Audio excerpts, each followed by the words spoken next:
नमस्कार, स्वागत है आप सभी का। मैं हूं सौरभ शर्मा और आप देख रहे हैं हिमाचल प्रदेश का ये आखिरी ओपिनियन पोल वोटिंग से पहले। हिमाचल में वोटिंग सिर्फ 3 दिन के बाद है। 12 तारीख को इंडिया टीवी और सर्वे एजेंसी मेटराइज आपके लिए लेकर आए हैं हिमाचल प्रदेश का यह आखिरी साइंटिफिक और सबसे ऑथेंटिक ओपिनियन पोल। आज के ओपिनियन पोल में हम जानेंगे कि हिमाचल के अलग अलग रीजन्स में, जिनको हमने लोकसभा क्षेत्रों के आधार पर बांटा है, इन अलग अलग इलाकों में किस पार्टी की लहर दिखाई दे रही है, कौन पिछड़ रहा है, कौन आगे दिखाई दे रहा है, हर सीट पर किस पार्टी को लेकर क्या रुझान है, क्या होगी 8 दिसंबर की यानी काउंटिंग डे की फाइनल तस्वीर, उसका इशारा आपको आज मिलेगा। अगले 60 मिनटों में हिमाचल प्रदेश की पूरी पिक्चर आपके सामने क्लियर हो जाएगी। सवाल यही है, क्या इस बार हिमाचल में सरकार बदलेगी या फिर रिवाज बदलेगा? मैं आपको बता दूं कि यह सर्वे जो है, अभी 2 दिन पहले जो सुप्रीम कोर्ट का आदेश आया, सुप्रीम कोर्ट ने अगड़ी जातियों में 10% आरक्षण आर्थिक आधार पर उस पर मुहर लगाई है, जिसे बीजेपी के लिए एक बड़ा बोनस माना जा रहा है चुनाव से पहले। इसका क्या असर हिमाचल प्रदेश में पड़ेगा? यह सर्वे उस फैसले के बाद हुआ है, इसलिए इसमें उस फैसले का जो भी लाभ हानि मिलना है पार्टियों को, वो फैक्टर इन कर लिया गया है। आपको बता दें, इस चर्चा में हमारे साथ कांग्रेस और बीजेपी के मेहमानों के अलावा मेटराइज से सर्वे करने वाले हमारे दोनों मेहमान मौजूद हैं मेरे साथ स्टूडियो में। मनोज सिंह जी, देवेंद्र शुक्ला जी। मनोज जी, देवेंद्र जी, आपका बहुत स्वागत है। और साथ ही हमारे साथ हर्षवर्धन त्रिपाठी जी जुड़ रहे हैं, सीनियर जर्नलिस्ट हैं। हर्षवर्धन जी, आपका बहुत स्वागत है। और बीजेपी से नलिन कोहली जी, कांग्रेस से राधिका खेड़ा जी, वो हमें ज्वाइन करने वाले हैं किसी भी वक्त। स्क्रीन पर आपके सामने ये टैली लगातार अपडेट होती रहेगी। फिर आपको बता दें, आप हिमाचल प्रदेश का ये आखिरी ओपिनियन पोल देख रहे हैं। वोटिंग से पहले, काउंटिंग से पहले 12 तारीख को मत पड़ने हैं और 8 दिसंबर को वोटों की गिनती होगी। चर्चा में लाना चाहते हैं मनोज जी और देवेंद्र जी। पहले आपको मनोज जी, सबसे पहले तो सवाल आपसे यही पूछा जाएगा कि 2 दिन के अंदर इतनी जल्दी, अभी परसों तो फैसला आया है, आपने कैसे सर्वे किया और एसटी सीट्स पर इसका कितना प्रभाव पड़ता हुआ दिखाई दे रहा है? तो उसमें साफ आपके सामने आएगा कि जनरल सीट में अगर हम बात करें तो जनरल सीटों का ग्राफिक स्क्रीन पर आपके सामने अब आ रहा है। किस वर्ग का वोट किसको कितने अनुपात में जाता हुआ दिखाई दे रहा है? तो जनरल सीटों पर आप 27 से 30 सीटें देख रहे हैं कि भारतीय जनता पार्टी जीत सकती है और 14 से 17 कांग्रेस पार्टी और 1 से 2 अन्य। तो साफ है बिल्कुल कि अगड़ी जातियों का जहां प्रभाव है, वहां पर भारतीय जनता पार्टी स्कोर करती हुई साफ दिखाई देती है। इसमें कितना असर उस आरक्षण का है, उस 10% का है जिस पर सुप्रीम कोर्ट ने मुहर लगाई, इस पर भी हम बात करेंगे। चर्चा में लाना चाहते हैं मनोज जी और देवेंद्र जी। पहले आपको मनोज जी, सबसे पहले तो सवाल आपसे यही पूछा जाएगा कि 2 दिन के अंदर इतनी जल्दी, अभी परसों तो फैसला आया है, आपने कैसे सर्वे किया और क्या इसमें आपको वो असर दिखाई दे रहा है सुप्रीम कोर्ट के फैसले का? देखिए, फील्ड में चूंकि चुनाव चल रहा है तो फील्ड में हमारे बच्चे काम कर ही रहे हैं, उनको लगाया गया है और वो काफ़ी संख्या में है। और दूसरी बात है कि कैटी के थ्रू ये 2 है हमारे पास सर्वे का मेथड, जो हम उनको लेकर बीच में जाते हैं और चुनाव के एरिया में जाते हैं। इन 2 दिनों के अंदर जितने भी सैंपल आए हैं और जो पुराने हमारे सैंपल रहे हैं, चूंकि वहाँ सिर्फ रिजर्वेशन की बात नहीं है, वहाँ पे पुराने पेंशन योजना की भी बात है। बहुत सारे ऐसे मुद्दे हैं जो प्रभावित कर रहे थे हिमाचल के लोगों को, और इन सारे मुद्दों को लेकर हमने उसमें समेटा है और उसी के साथ हम आपके पास आए हैं कि ये कितना प्रभावित कर सकता है अपने जो वोट देने वाले मतदाता हैं उसको लेके। देखिए, 34 सीटों का, 68 में से 34 सीटों का सर्वे यानी आधा सर्वे आ चुका है सामने, और उसमें बीजेपी आगे दिखाई दे रही है। 20 से 26 सीटें इन 34 में से बीजेपी जीत सकती है। कांग्रेस 10 से 16 पर खड़ी हुई दिखाई दे रही है। अन्य के खाते में कुछ भी ज्यादा आपको दिखाई नहीं दे रहा। तो जो कुछ भी इसमें आम आदमी पार्टी का असर है वो आपको अन्य में ही दिखाई दे रहा होगा। देवेंद्र जी के पास एक बार फिर चलना चाहेंगे। देवेंद्र जी, आगे अगले 2 रीजन्स का ट्रेंड जो है वो सामने आएगा, और उसमें खासकर शिमला एक ऐसा रीजन है जहां बीजेपी बहुत अच्छा नहीं करती आई है, तो वो देखना होगा वहां पर कि इस बार बीजेपी क्या वहां भी स्कोर करेगी। लेकिन लीड में बीजेपी दिखाई दे रही है, इसके बावजूद कि कांग्रेस पार्टी ने मुद्दे अच्छे चुने हैं। हम अभी थे शिमला में, वहां पर हमारी तमाम दलों के नेताओं से बात हुई। एक सबसे बड़ा फैक्टर जिसका जिक्र अभी मनोज जी भी कर रहे थे, ओल्ड पेंशन स्कीम का, जिस पर बीजेपी कुछ खुलकर कह नहीं पा रही है और कांग्रेस ने वादा कर दिया है, उसका कुछ असर दिखाई दे रहा है? देखिए, ओल्ड पेंशन स्कीम से अगर किसी पार्टी को फ़ायदा होगा तो वो कांग्रेस ही होगी। लेकिन ये देखने की बात है कि इसको जो भी वहाँ का वोटर है वो कितनी गंभीरता से लेता है। आपने देखा होगा कि इसके पहले यूपी में भी इलेक्शन हुआ था, वहाँ बहुत सारे चुनावी वादे किए गए थे और बड़े इंटेंसली किए गए थे। इसके पहले मध्य प्रदेश, राजस्थान और छत्तीसगढ़ के जो चुनाव का कांग्रेस हवाला देती है कि वहाँ पे उन्होंने कुछ ऐसी घोषणाएं की थी जो कि बीजेपी उसको काउंटर करने में चूकी थी और उसे खासा नुकसान हुआ था। तो फाइनली जो फिगर्स आएंगे वो तो 12 तारीख को ही डिसाइड हो पाएंगे, लेकिन मेरा व्यक्तिगत रूप से मानना है कि अगर ओल्ड पेंशन स्कीम की बात की जाएगी, अगर सिर्फ इस स्कीम की बात की जाए तो कांग्रेस को इससे कहीं ना कहीं गेन हो रहा है। और दूसरी बात जो हम कह रहे हैं कि अगड़ों को आरक्षण की बात, हिमाचल प्रदेश एक ऐसा राज्य है जहां 50% से ज्यादा मतदाता है अगड़ी जातियों का। हाँ, तो ये कहते हैं कि इसे एक इस तरीके से आप कह सकते हैं कि हिमाचल देश के उन गिने चुने राज्यों में से है जहां पे अपर कास्ट जो है वो पॉपुलेशन में लगभग 50 या उससे ज़्यादा का शेयर रखता है। तो हिमाचल, और दूसरी चीज़ है कि हिमाचल उन भी स्टेट्स में से है जहां पे जो लिटरेसी रेट है वो कंपैरेटिवली किसी भी स्टेट की तुलना में ज़्यादा होता है, साइज़ में छोटा है। तो ये दो चीज़ें कि अपर कास्ट डोमिनेटेड स्टेट है और दूसरा है कि लिटरेसी लेवल वहाँ पे हाई है। तो ये तय सी बात है कि जैसे कांग्रेस क्यों ओल्ड पेंशन स्कीम की बात कर रही है, तो इसका मतलब है कि उसे ये लगता है कि वहाँ पे नौकरी वाले लोग बहुत अच्छी संख्या में हैं। तो अगर कांग्रेस एक तरफ ये कहती है कि भाई ओल्ड पेंशन स्कीम से उसको फायदा हो सकता है, तो नई ओल्ड पेंशन स्कीम तो तब लागू होगी जब नई नौकरियां मिलेंगी, और नई नौकरियां जहां तक हैं कि ईडब्ल्यूएस या कोई भी कोटा ये नौकरियों में ही आरक्षण के लिए है जी। तो अपर कास्ट डोमिनेटेड स्टेट होने से बीजेपी को इसका फायदा सीधे तौर पे जाएगा, ऐसा मुझे लगता है। अच्छा ठीक है, नलिन जी और राधिका जी जुड़ चुके हैं हमारे साथ। नलिन जी, आधा सर्वे आ चुका है, आप लीड में दिखाई दे रहे हैं। अभी मैं ये नहीं कह सकता कि आपका जो रिवाज बदलने का नारा है हमारे ओपिनियन पोल में क्या वो साकार होता हुआ दिखाई दे रहा है। इतना जरूर है कि 5 साल सरकार चलाने के बाद अभी भी आप फ्रंट रनर दिखाई दे रहे हैं।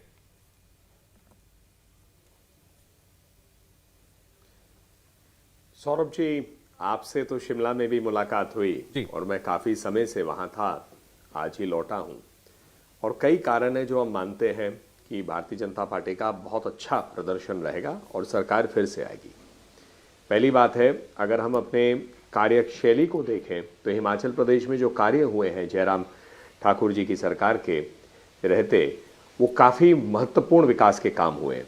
और जैसे नड्डा जी हमारे राष्ट्रीय अध्यक्ष कहते हैं, जो हमने कहा वो किया, जो नहीं कहा वो भी किया। जैसे एम्स बिलासपुर की बात करें, कोई हमारा वादा नहीं था, कोरोना के चलते हुए भी एम्स बिलासपुर बना, सारे रोड़े हटे, खत्म हुआ, उद्घाटन हुआ है माननीय प्रधानमंत्री जी के हाथों द्वारा। तो इसीलिए एक तो ये हुआ, दृष्टि पत्र को देखें तो हमने कई चीजें सामने रखी और ऐतिहासिक है कि पहली बार महिलाओं के लिए एक अलग दृष्टि पत्र मिला है। तो मैं अगर कुछ, तो इन सब चीजों को देखते हुए जो काम हमने किया है, आगे जो डबल इंजन सरकार की बात करते हैं, मोदी जी की सरकार केंद्र में और वहां भाजपा की सरकार जयराम जी की वहां राज्य में, इन दोनों के चलते जो काम बड़े हैं वो और आगे जाएंगे और हिमाचल प्रदेश और एक अगली गति तक आएगा, एक अगले स्तर तक आएगा। तो आपकी अनुमति हो तो मैं 4-5 बिंदुओं को ही एक्सपैंड करना चाहूंगा। रोड्स में अगर हम बात करें तो 6000 किलोमीटर बने, कभी नहीं हुआ। प्रधानमंत्री अपने जो उज्ज्वला योजना है उसमें 1,35,000 अगर केंद्र की तरफ से आए तो राज्य की तरफ से बहुत ज्यादा है, 3.5 लाख। स्वास्थ्य की दृष्टि में आयुष्मान भारत भी है, राज्य की भी सेवाएं जो 5 लाख रुपए तक देती हैं और काफी लोगों तक पहुंची है। हमारे वादे अगर हम आगे करें तो महिलाओं के लिए भी ऐतिहासिक वादे हैं।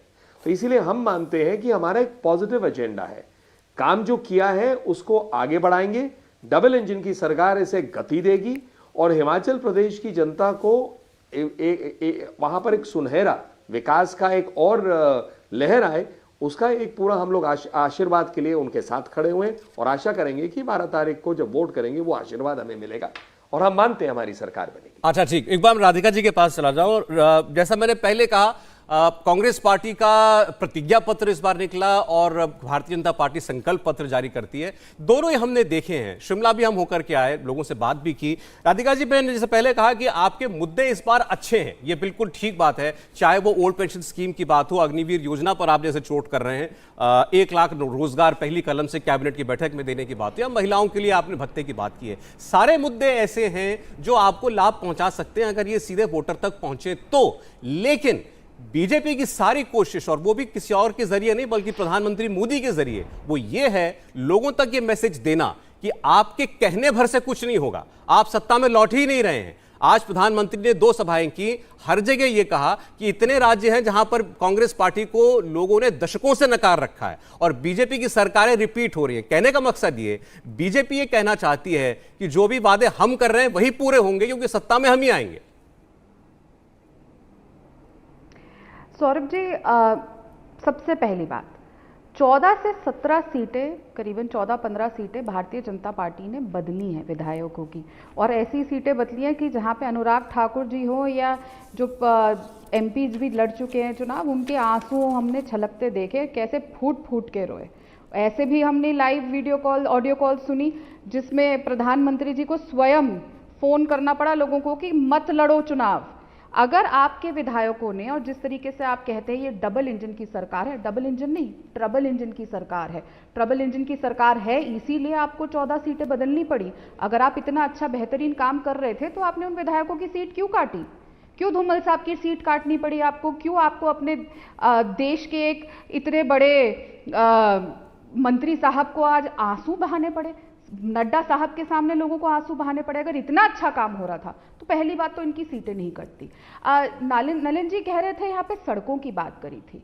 आपको पता है नलिन जी, वहाँ पे आम जनता क्या कहती है आपके मुख्यमंत्री को? हेलीकॉप्टर वाला मुख्यमंत्री, क्योंकि उनको कोई फर्क नहीं पड़ता वहाँ पे सड़कों के क्या हालात हैं। जरा जाके देखिए, कभी मनाली हाईवे पे, कभी उस रास्ते पे जाइए, अलग अलग रास्तों पे जाइए, हिमाचल में इतनी बुरी हालात है सड़कों की, और मुख्यमंत्री साहब सिर्फ हेलीकॉप्टर से इधर उधर का दौरा करते हैं। उनको कोई फर्क नहीं पड़ता कि आम जनता को क्या मुसीबत हो रही है, चाहे वो पेट्रोल हो, डीजल हो। डीजल, पेट्रोल के दाम है तो वो करीबन इनकी सरकार आने के बाद 37.4% हमारी सरकार के बाद का बढ़ावा हुआ है। हमारी सरकार से लेके अब तक में 37.4% का इंक्रीज है। डीजल में 51% का इंक्रीज है। ऐसा प्रदेश है जहां पे 10 लाख से ज्यादा लोग बेरोजगार हैं।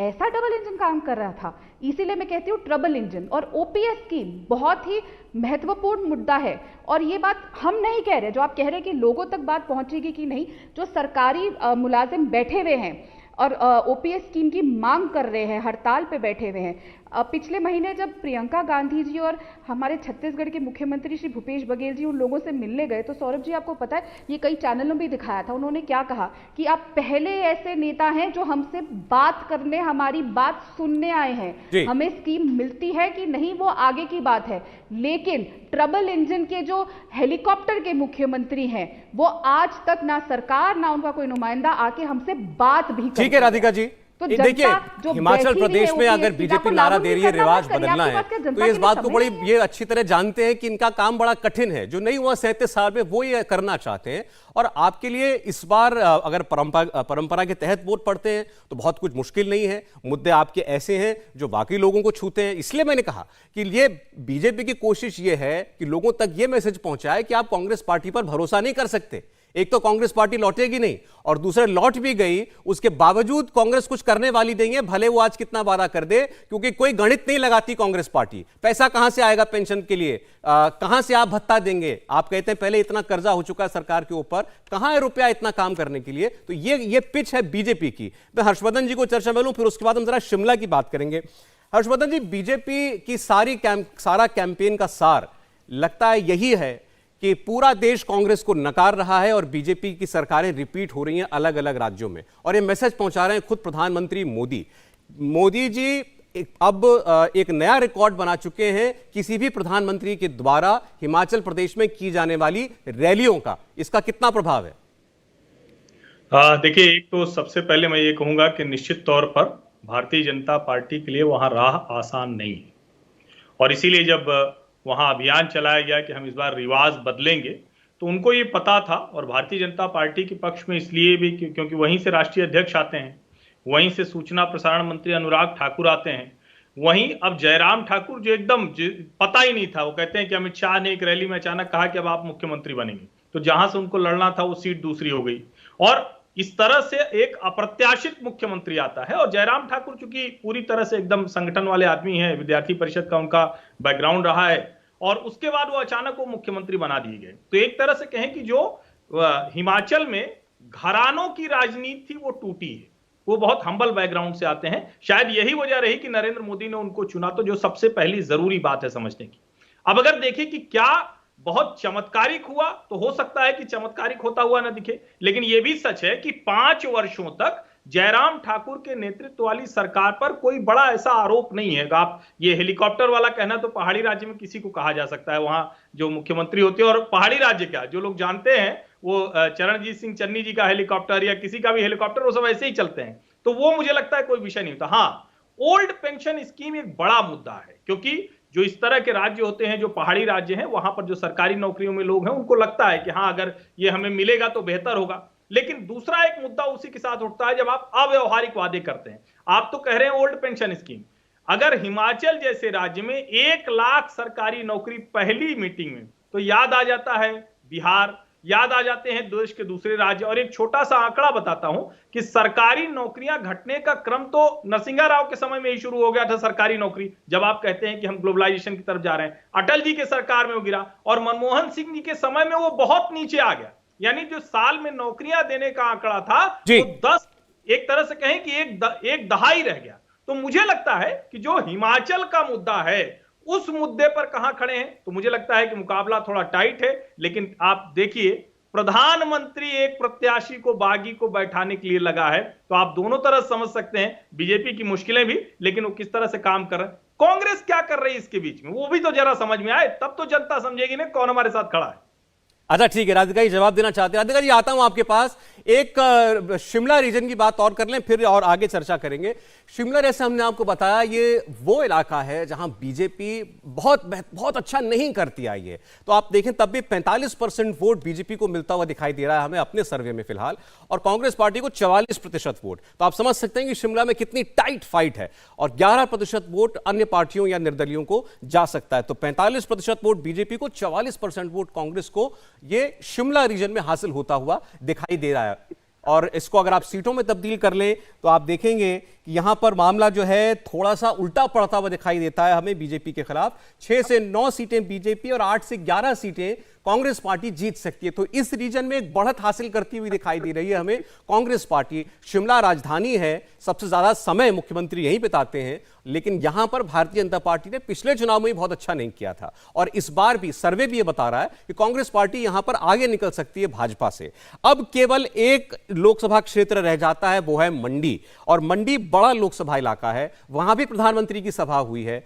अगर वहां पर बीजेपी अच्छा करती है तो एक बड़ी डिसाइसिव लीड ले सकती है, ओपिनियन पोल में ऐसा आपको पता चलेगा। और अगर कांग्रेस पार्टी मंडी में अच्छा करती है तो जो उसका लॉस्ट ग्राउंड है वो वापस हासिल कर सकती है। लेकिन क्या ऐसा होगा, आप थोड़ी देर में देखेंगे। तो शिमला में कांग्रेस आगे दिखाई दे रही है हमको भारतीय जनता पार्टी से। ये थोड़ी लोगों को शायद समझ में ना आए बात, शहरी इलाका, अर्बन इलाका, राजधानी शिमला, और वहीं पर जो है इंकम्बेंट बीजेपी पीछे दिखाई दे रही है। देवेंद्र जी देखिए, ये ज़रूरी नहीं है। हिमाचल में अगर आप कहेंगे कि शहरी या ग्रामीण का जो फ़र्क है तो वो आपको स्पष्ट रूप से वो दिखाई देगा। लेकिन जहाँ तक मेरा ये मानना है कि शिमला में भी लगभग शहरी और ग्रामीण सीटें उसी तरीके से हैं जैसे हिमाचल के बाकी किसी भी लोकसभा सीट में आती हैं, कि जैसे एक एक लोकसभा में वहाँ 17 सीटें हैं। तो हिमाचल में जो शिमला है वो शुरू से, हिमाचल में जो शिमला है वो शुरू से कांग्रेस का बहुत ही स्ट्रांग होल्ड एरिया रहा है। और मुझे ऐसा लगता है कि परंपरागत वोटों की, जैसे बीजेपी और कांग्रेस ही दो वहाँ पे पार्टियाँ हैं, तो दोनों पार्टियों के बीच में कांटे की फाइट होगी। एक चीज़ और बताना चाहूँगा कि जैसे ओवरऑल स्टेट को आप लेंगे तो लास्ट टाइम वहाँ पे 1000 से लेके और 2000 के बीच में जो सीटें हैं वो लगभग 18 डिसाइड। मैं अभी ग्राफिक दिखाऊंगा, उसकी बात हम लोग करेंगे बाद में। जी, दूसरा तो अभी ये है कि शिमला में किसी को बहुत क्लियर बढ़त है ऐसा सर्वे में कह भी नहीं रहे हैं हम, नजदीकी मामला है। जी जी। लेकिन इतना जरूर है कि कांग्रेस पार्टी भले ही सर्वे में लेकिन एज में दिखाई दे रही है। किसी भी एरिया में अगर कांग्रेस पार्टी सबसे अच्छा कर रही है तो मेरे विचार से वो जो शिमला का इलाका है वहां पर। जी मनोज जी, शिमला देखिए एक ऐसा है कि शिमला के जो 17 विधानसभा हैं उसमें से 4 ऐसे विधानसभा है जो 1993 से कहिए कि अभी तक वहां पे कांग्रेस हारी ही नहीं है, और सिर्फ बीजेपी एक सीट ऐसी है जहां पे वो अभी तक हारी नहीं है। तो ये समझ में आता है कि 93 के से ही कांग्रेस वहां पर कितना स्ट्रांग थी शिमला में, और अब धीरे धीरे उसमें प्रवेश कर रही है। और पूरे आप यदि हिमाचल की बात करें तो 45% युवा वोटर जो होते हैं उसमें महिला और पुरुष दोनों हैं, ये 45% जो लोग हैं युवा हैं, जो आज के डेट में जो पेंशन स्कीम की बात कर रहे थे, जो अभी नौकरी में जा रहे हैं, नहीं जा रहे हैं, उसका थोड़ा सा उनके अंदर रिएक्शन आप मान सकते हैं। ठीक है। यही कारण है कि वो चीजें दिख रही हैं। लेकिन उसमें भी आपको बता दें कि जो महिलाएं हैं, जो सबसे ज्यादा बीजेपी के साथ रहती हैं, वो आज के डेट में हिमाचल में भी देखेंगे तो महिलाएं बीजेपी के साथ जुड़ी हुई हैं। अच्छा ठीक है, अभी चूंकि राधिका जी ने बात छेड़ी थी बागियों का मामला, प्रधानमंत्री का वो ऑडियो जो है वो भी चर्चा में रहा, जिसमें वो एक उम्मीदवार से बात कर रहे हैं और उसको कह रहे हैं कि वो बैठ जाए, बीजेपी के खिलाफ ना खड़ा हो। तो एक नजर हम डाल लेते हैं जहां जहां भी त्रिकोणीय मुकाबले होने जा रहे हैं, आम आदमी पार्टी का फैक्टर जहां पर आ रहा है और जहां पर बागियों का प्रभाव अलग अलग सीटों पर दोनों पार्टियों को फायदा या नुकसान पहुंचा सकता है। तो वो ग्राफिक भी हमारे पास एक बार स्क्रीन पर ले लें, फिर हमें एक ब्रेक भी लेना होगा, उसके बाद हम मंडी की बात करेंगे। त्रिकोणीय मुकाबले वाली 6 सीटें हैं कुल। तो त्रिकोणीय मुकाबला मतलब आम आदमी पार्टी आप मान रहे हैं ना? नहीं, त्रिकोणीय मुकाबले का बड़ा सिंपल सा मानना यह है कि जहां पे कांग्रेस और बीजेपी के अलावा तीसरा कोई भी उम्मीदवार, चाहे वो किसी पार्टी का बागी हो या वो इंडिपेंडेंट हो या आम आदमी पार्टी का हो, ये तीनों ही चीजें उसमें सम्मिलित हैं कि जहां पे ये लगता है कि इन तीनों में से कोई भी जीत सकता है, ये हम त्रिकोणीय मुकाबले वाली सीटें कह रहे हैं। तीसरा जो उम्मीदवार है वो भी मजबूत है। हाँ, वो भी मजबूत है। इन मतलब कि 6 सीटें ऐसी होंगी कि जहां पे बड़े अनप्रेडिक्टेबल किस्म के रिजल्ट आएंगे, ये कहीं भी जा कि वहां सकती पे है। तीनों में से, हाँ, 3 कैंडिडेट्स में से कोई भी वो सीट निकाल सकता है। अच्छा ठीक है, अब अगर आप स्पेसिफिकली बागियों की बात करें तो 11 सीटें ऐसी हैं जहां पर बागियों का प्रभाव दिखाई दे रहा है। ये दोनों पार्टियों के लिए ये दोनों ही पार्टियों के लिए मिला के हैं। घोषित या अघोषित रूप में जहां भी दोनों पार्टियों के कोई कैंडिडेट हैं, इसमें तीसरी किसी पार्टी की कोई गुंजाइश नहीं है। 11 सीटें ऐसी हैं जो बागियों के खड़े होने और उनके अंतिम समय तक खुले या छिपे तौर पे काम करने से ही डिसाइड होंगे। नहीं, लेकिन ऐसे राधिका जी कह रही थी कि 14 टिकट जो है बीजेपी ने जो हैं बदले हैं, काटे हैं। हाँ, ये 20 सीटें माना जा रहा था इसलिए जहां पर ट्रबल होगी बीजेपी। मैं राधिका जी की इस बात से कुछ हद तक सहमत हूं, लेकिन उसमें 2-3 बड़े महत्वपूर्ण पॉइंट जोड़ना चाहता हूं। पहली चीज कि बीजेपी ने 11 लोगों के टिकट अगर काटे हैं, या वो कह लें कि 2 लोगों की शिफ्टिंग की है, 11 लोगों के टिकट काटे, वो 13 का आंकड़ा हो रहा है। राधिका जी को मैं ये बताना चाहूंगा कि जब 2017 का इलेक्शन हो रहा था तो उस समय कांग्रेस के जो 36 एमएलए कुल थे, उनमें से 3/4 लोग हार गए थे। मतलब 4 लोग लड़ रहे थे तो उसमें से 3 हार गए थे। 9 लोगों ने सिर्फ रिपीट किया था। बीजेपी के जो फिगर्स थे उसमें से 9 लोगों ने रिपीट किया था और बाकी 21 लोग जो हैं वो नए चुन के उनके आए हुए थे। तो अगर कोई पार्टी 3/4, देखिए 2 तरीके की एंटी इनकम्बेंसी हो सकती है। एक कि क्या स्टेट लेवल पे एंटी इनकम्बेंसी है, पूरी सरकार जिससे बदल जाती है। दूसरा कि seat to seat anti incumbency. तो seat to seat anti incumbency को नलीफाई करने के लिए आप कैंडिडेट्स को चेंज करते हैं, जो कि बीजेपी ने किया है। राधिका जी ज्यादा बेहतर बता पाएंगे कि ऐसा कोई एफर्ट।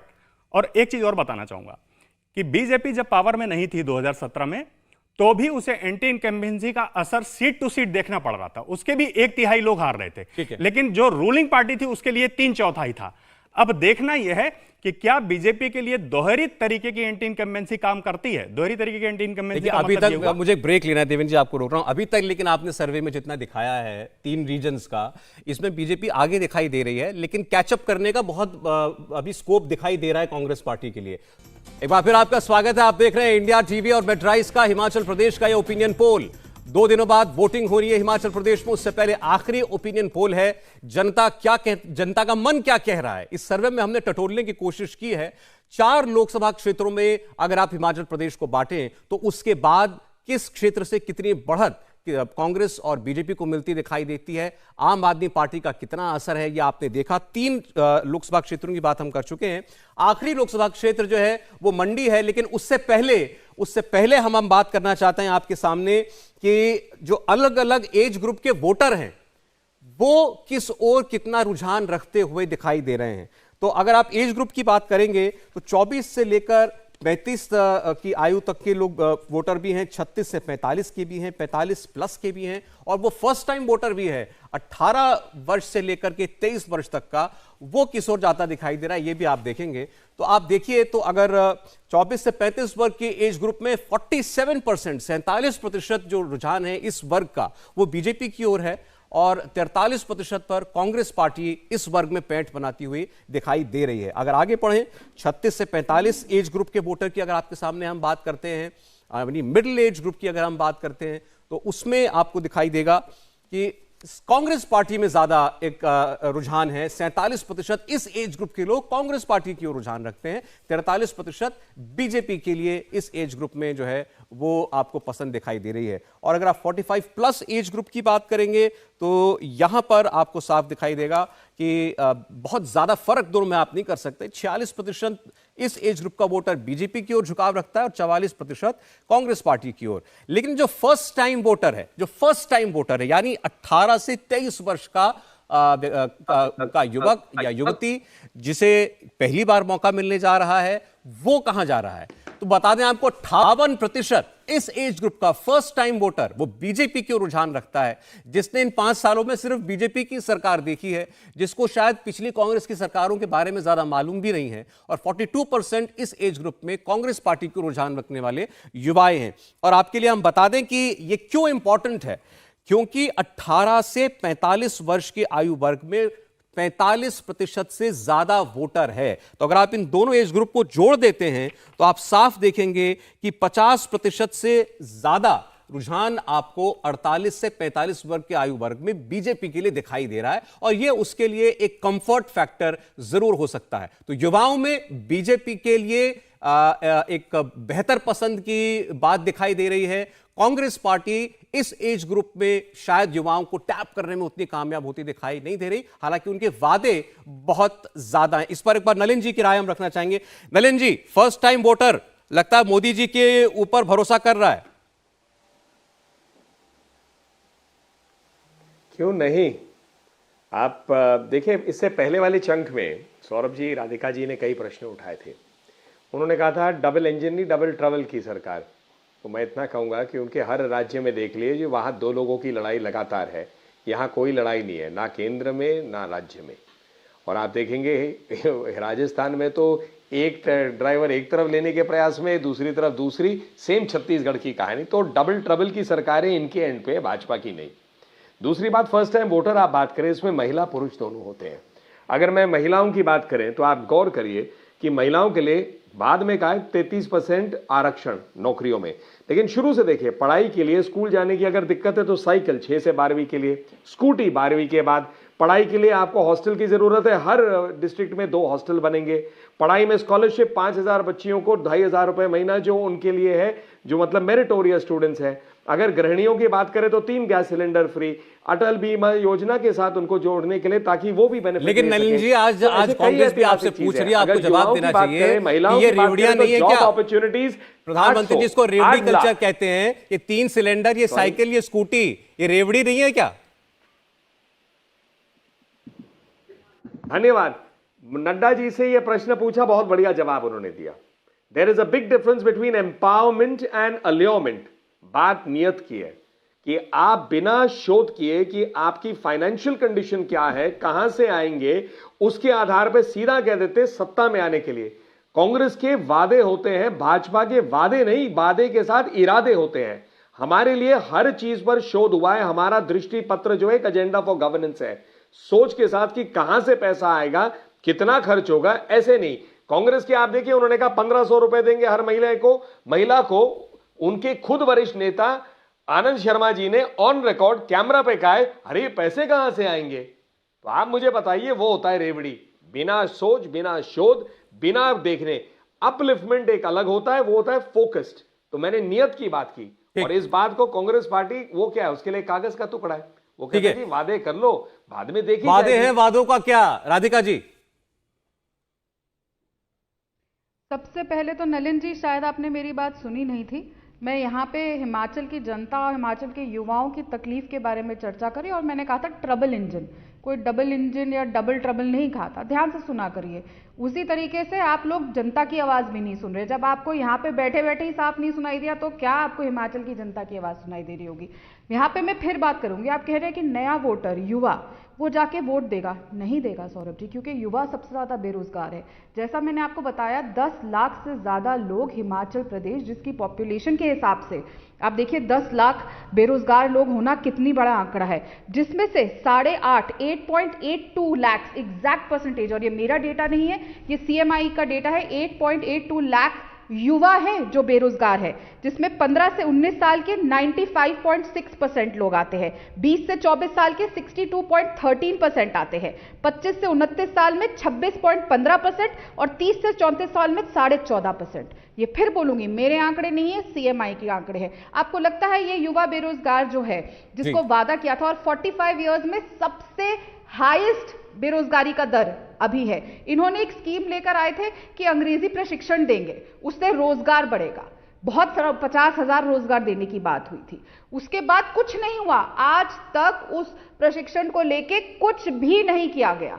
आपको लगता है वो युवा इनके लिए वोट देगा? और मैं एक और बात बताना चाहूंगी, हमारे देश ना एक डेमोक्रेटिक देश है, जहां पे जब इलेक्शन होते हैं ना, वो एक फेस्टिवल होता है डेमोक्रेसी का, बहुत महत्वपूर्ण होता है, क्योंकि हम अपना आने वाला भविष्य तय करते हैं। आपको पता है यहाँ पे आप युवा देख लीजिए, जैसे मैंने बताया युवा बेरोजगार है, यहाँ पे करप्शन भी बताऊंगी कैसे हो रही है। यहाँ पे जो एप्पल ऑर्चर्ड्स वाले हैं सौरभ जी, वो 15 ऐसी ऑर्गेनाइजेशंस हैं जो अगस्त से बैठी हुई हैं धरने पे, और उन्होंने इतना। राधिका जी, एक बार अभी आपने चूंकि इस पर काफी कहा है, तो एक बार ये रोजगार वाली हम बात कर लें। बात आपकी ठीक है, 18 से लेकर 23 वर्ष का जो युवा है, उसके सामने ये सवाल होता है कि आगे क्या करें। सौरभ जी, आपकी अनुमति से नलिन जी, एक बार मैं जरा इस पर हर्षवर्धन जी को लाना चाह रहा था। इस बार फिर मैं आ जाऊंगा आपके पास दोबारा, अभी समय है। हर्षवर्धन जी, एक ही वाक्य कह रहा अच्छा, था, मुझे रिएक्ट नहीं करना था, इतना ही कहना था। मैं एक ही वाक्य है कि मैंने जिंदगी में यही सीखा है कि जहां बात सत्य छुपती है तो वहां व्यक्तिगत टिप्पणियां शुरू हो जाती है और एडजेक्टिव्स आ जाते हैं। चलिए ठीक है। लेकिन अगर नौकरियों की बात करें हर्षवर्धन जी, भारतीय जनता पार्टी इस पे कांग्रेस पार्टी से पीछे नहीं है वादे करने में। तो वो राधिका जी, एक सेकंड प्लीज, मैं आता हूं। कर दिया तो व्यक्तिगत टिप्पणी हो गई। ठीक है राधिका जी, एक मिनट। हर्ष जी, प्रियंका गांधी वाड्रा जी ने 5 लाख रोजगार की बात की है, बीजेपी ने 3 लाख और जोड़ दिए, 8 लाख रोजगार देंगे, तो वादों में कमी कहीं नहीं है। देखिए सौरभ जी, अफसर हमने कहा है, अफसर जी, कोई राजनीतिक पार्टी नहीं है जिसको चुनावी लाभ दिखने लगे तो रेवड़ी बांटने में पीछे रहे। बस फर्क इतना है कि प्रधानमंत्री नरेंद्र मोदी ये कहते हैं कि इसको धीरे धीरे खत्म करना है, कुछ जगह वो कोशिश भी करते हैं, लेकिन रेवड़ियां तो सबके राज में बट रही हैं, चाहे वो भारतीय जनता पार्टी हो, चाहे कांग्रेस पार्टी हो या दूसरी पार्टियां हो। और इसीलिए कुछ पार्टियां कहती हैं कि हम सिर्फ मुफ्त की राजनीति करेंगे। लेकिन एक बात बहुत महत्वपूर्ण है, और जिसे मुझे लगता है कि कम से कम जब हम राष्ट्रीय टीवी चैनलों पर बैठे, जैसे अभी राधिका जी ने कहा कि 45 साल की सबसे ज्यादा बेरोजगारी है, और मेरे पास 1990 से लेकर अभी तक का अनएम्प्लॉयमेंट का डेटा मेरे सामने खुल गया है। जब वो बोल रही थी तभी मैंने खोल लिया था। जब वो 45 साल की बात कर रही थी तो कोविड काल में और उसके तुरंत बाद का आंकड़ा है। अभी का जो अनएम्प्लॉयमेंट रेट है भारत का, वो 7 से 8% के बीच है, जो एवरेज रहा है, जो लगभग रहा है। जब भी एवरेज, तो वो चाहे तो उसको खोल के देख लें। दूसरी बात यह है कि निश्चित तौर पर हिमाचल प्रदेश के लिए चुनौती बढ़ी है, और हिमाचल प्रदेश में सरकार कैसे रोजगार के अवसर उपलब्ध कराएगी, इस पर जो भी अगली सरकार आएगी उसकी चुनौती और ज्यादा बढ़ेगी। मुझे लगता है कि जब हम फैक्ट्स के साथ बात करते हैं तो थोड़ा ज्यादा आसानी से समझ में आता है। रोजगार बड़ी चुनौती है, लेकिन 45 साल वाला आंकड़ा वो ठीक नहीं है, वो कोविड काल और उसके बाद का आंकड़ा है।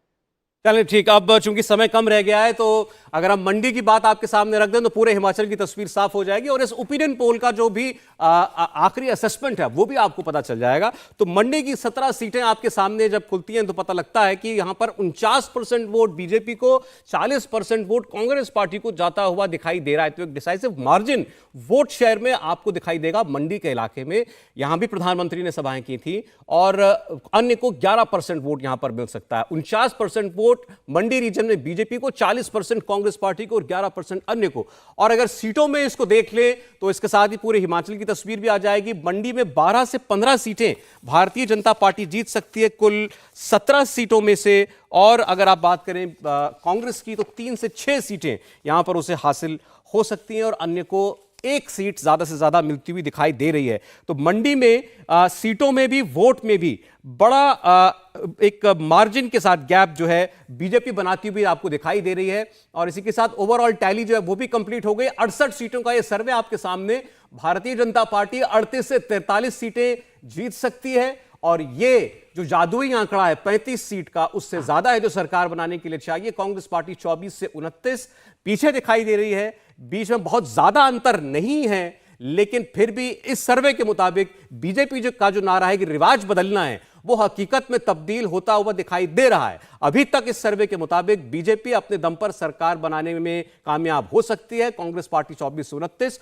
और अन्य 1 से 3 सीट जीतते हुए दिखाई दे रही हैं। तो यहां हम ये बात कर रहे हैं कि बीजेपी वाकई 37 साल का ये रिकॉर्ड तोड़ सकती है। एक चीज आपके सामने और रखना चाहते हैं, उसके बाद चर्चा करेंगे कि वो कितनी सीटें हैं जो कम मार्जिन पर डिसाइड होती हैं, जहां 500 से लेकर 2000 वोटों पर हार और जीत तय हो जाती है। इसके बारे में आप नहीं कह सकते कि यह सीट किस ओर जाएगी, तो वो आंकड़ा भी आप देख लीजिए। 20 ऐसी सीटें हैं जहां पर मार्जिन 500 से लेकर 1000 के बीच है। 1000 से कम वोटों पर 5 सीटें तय होती हैं, 1000 से 1500 वोट पर 7 सीटें और 1500 से लेकर 2000 पर 8 सीटें। तो मेरा सवाल पहले हमारी सिफोलॉजी की टीम से है, मनोज जी से है।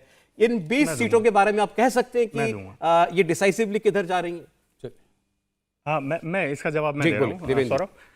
दरअसल क्या है कि अगर ये कहें कि डिसाइसिवली आप कह सकते हैं कि ये किधर जा रही हैं, तो उसका जवाब ना है। उसका जवाब बड़ा ऑनेस्टली ना इसलिए है क्योंकि हम ये सर्वे कर रहे हैं, इलेक्शन कमीशन की काउंटिंग नहीं है ये। बिल्कुल ठीक है। तो ये जो है ये हाँ, अगर आप इसमें ट्रेंड पूछेंगे कि 20 सीटों में अगर आप इसको 50-50 कर दें, जो maximum possibility, maximum best possibility यही है, दोनों के लिए बेस्ट पॉसिबिलिटी मान लें, तो ये दोनों ही पार्टियों के लिए 10-10 का आंकड़ा हो जाता है। लेकिन ये 10-10 का आंकड़ा इसी 68 में से है। तो मतलब जब आप ये 68 सीटों की बात कर रहे हो तो पहले उसमें से 20 सीटें आप हटा दीजिए और उसके बाद आपकी सीटें बची 48। 48 में से भी बीजेपी को क्लियर एज है। क्लियर एज का मतलब यह है कि वो लगभग 20 का आंकड़ा जो है वो आसानी से जो है बहुत क्रॉस करेगी। और अगली उसे 20 सीटों के लिए बागी, उसके जो दूसरे मुद्दे हैं उनको, और तीसरा है कि अपने कैडर को लगातार एनर्जाइज करना पड़ेगा। ठीक है। तो अगर इन कम मार्जिन वाली सीटों में भी बेस्ट एवरेज निकाल दें तो भी आपको आपके मुताबिक भारतीय जनता पार्टी सरकार बनाने के करीब नजर आती है। तो बड़ी खबर इस सर्वे की आपके सामने रख देते हैं। हिमाचल प्रदेश में एक बार फिर बीजेपी की सरकार बनने के आसार नजर आ रहे हैं। इंडिया टीवी मेट्राइज के इस ओपिनियन पोल में हिमाचल प्रदेश में बीजेपी को 38 से 43 सीटें मिल सकती हैं। वोटिंग से 2 दिन पहले जो सर्वे आपके सामने हम रख रहे हैं उसके ये रुझान है। ओपिनियन पोल में बीजेपी की सत्ता में वापसी होने का इशारा दिखाई दे रहा है। कांग्रेस पार्टी 47 साल का जो ट्रेंड है उसको दोहरा पाने में नाकामयाब हो सकती है, 24 से 29 सीट पर सिमट सकती है। कांग्रेस पार्टी की टैली 35 सीटें चाहिए सरकार बनाने के लिए हिमाचल प्रदेश में, और लगातार जिस रिवाज को बदलने की बात भारतीय जनता पार्टी ने की है वो सच में होता हुआ दिखाई दे सकता है। यह ओपिनियन पोल फिलहाल कह रहा है। और 2 दिन अब केवल वोटिंग में बचे हैं। इस बीच में ऐसा नहीं मुमकिन लगता कि अगर वोटर का जो रुझान है वो अचानक से किसी चीज से बदल जाएगा। तो इसीलिए फिलहाल बीजेपी को एक एज दिखाई जरूर दे रहा है हिमाचल प्रदेश के अंदर। और प्रधानमंत्री बार बार जो बात दोहरा रहे हैं कि अब अलग अलग राज्यों में बीजेपी की सरकारें रिपीट हो रही हैं, ये ताजा रुझान, ताजा ट्रेंड है देश का। और कांग्रेस पार्टी लगातार जिन राज्यों से सत्ता से बाहर हो रही है वहां वो लौटने में नाकामयाब हो रही है दशकों तक। तो क्या हिमाचल प्रदेश भी उसी राह पर चल पड़ा है, ये देखना होगा। लेकिन ओपिनियन पोल के मुताबिक बीजेपी आगे जरूर दिखाई देती है सरकार बनाने के करीब। नलिन जी, हम पार्टी के दृष्टिकोण से मानते हैं कि हमने काम अच्छा किया है। देश में जो काम हो रहे हैं मोदी जी की सरकार के चलते, और राज्य में जो काम किए हैं और किस मंशा और इरादे, अच्छे इरादे और जो नेतृत्व है हमारा, उसके आधार पे हम मानते हैं कि हिमाचल प्रदेश की जनता जो है आशीर्वाद भारतीय जनता पार्टी को सेवा के लिए एक बार फिर देगी। इसी मानसिकता के साथ हम जनता के सामने अपना लेकर गए हैं पूरा ट्रैक रिकॉर्ड, और आगे के लिए हमारा दृष्टि पत्र जो है जिसके कुछ मैंने बातें आपको और आपके दर्शकों को बताया। तो ये हम मानते हैं और ये हमारी सोच और जो आपका सर्वे है दोनों में मेल है कि हम मानते हैं कि जनता में हम विश्वसनीय हैं और जनता हमें वो आशीर्वाद देगी सेवा के लिए। जी, और इस सर्वे में एक बात और साफ है कि अगर भारतीय जनता पार्टी 47 साल के ट्रेंड को तोड़ पाने के करीब दिखाई देती है तो इसमें एक बहुत बड़ा फैक्टर प्रधानमंत्री नरेंद्र मोदी का अपना खुद का पॉलिटिकल कैपिटल का जो इन्वेस्टमेंट उन्होंने हिमाचल प्रदेश में किया है वो भी बहुत है। जैसे कि वो ऑडियो भी आया जिसमें वो एक बागी प्रत्याशी से बात करते हुए दिखाई दे रहे हैं, तो इसको एक पॉजिटिव की तरह बीजेपी पेश करना चाहती है कि हमारा जो सर्वोच्च नेता है वो भी एक उम्मीदवार से फोन पर बात करता है, एक एक सीट मैटर करती है। लेकिन क्या उसी जद्दोजहद के साथ, उसी जुनून के साथ कांग्रेस पार्टी इलेक्शन लड़ रही है, या ये मानकर लड़ रही है कि हिमाचल प्रदेश तो सरकार रिजेक्ट करता ही है हर बार, इस बार भी वो ऐसा करेगा? कहीं वो कॉम्प्लिसेंसी तो नहीं है? राधिका खेड़ा जी, चुनाव में अभी 2 दिन बाकी हैं। सबसे पहले तो नलिन जी, मैं आपको याद दिला दूं, मैं यहाँ पे कोई पर्सनल रिमार्क्स नहीं मांगती हूँ, क्योंकि मैंने एम्प्लॉयमेंट के बारे में चर्चा करी, आपके अनएम्प्लॉयमेंट के बारे में आपके पास जवाब नहीं थे, आपने मेरे शब्द बदले। मैं किसी पे कोई पर्सनल रिमार्क नहीं पास करती हूँ, मैं ऐसी इंसान नहीं हूँ। अब वापस आते हैं, अनएम्प्लॉयमेंट पे इनके पास जवाब नहीं है। पिछले 5 सालों में 6 से ज्यादा पेपर लीक हुए हैं सरकारी नौकरियों के, उनके ऊपर आज तक गिरफ्तारी नहीं हुई। मैं इस बात पे कायम रहूंगी, भ्रष्टाचार भी है और फिर इसकी वजह से बेरोजगारी भी है। और ये जो बार बार कहा जाता है कि इस सरकार में कोई करप्शन नहीं है, आप भूल रहे कोविड काल में जब पूरा देश इकट्ठा होकर एक दूसरे की मदद कर रहा था सौरभ जी, तो ये यही सरकार है जहां के भारतीय जनता पार्टी के प्रदेश अध्यक्ष का इस्तीफा लिया गया था। क्यों? क्योंकि एक बहुत बड़े पीपीए घोटाले के चलते हुए। तो करप्शन तो है ना। और राधिका जी देखिए, इस वक्त तो हम केवल इस ओपिनियन पोल के नतीजे पर बात कर सकते हैं आपसे, बहुत बड़ी बात है। मैं ये बिल्कुल क्लेम नहीं करता किसी भी सर्वे में कि हमने सर्वे किया है तो इसका मतलब ये 100% सही साबित होगा, ऐसा नहीं है। सर्वे है, एक आंकलन हमने निकालने की कोशिश की है, लेकिन इसमें बीजेपी आगे दिखाई दे रही है। आपकी पार्टी क्यों जो एक यूजुअल ट्रेंड है वो रिपीट नहीं कर पा रही, इस पर हम फिलहाल बात करना चाहते हैं। इसलिए मैंने आपसे पूछा, कहीं इस बात को लेकर ऐसा तो नहीं कि चुनाव में चूंकि हिमाचल तो सरकार बदलेगी बदलेगी, ये सोचकर कांग्रेस पार्टी लड़ रही है? मैंने ये क्यों गिनवाए मुद्दे? क्योंकि ये मुद्दे जनता की परेशानी के मुद्दे हैं और इसीलिए ये सरकार दोबारा नहीं आएगी।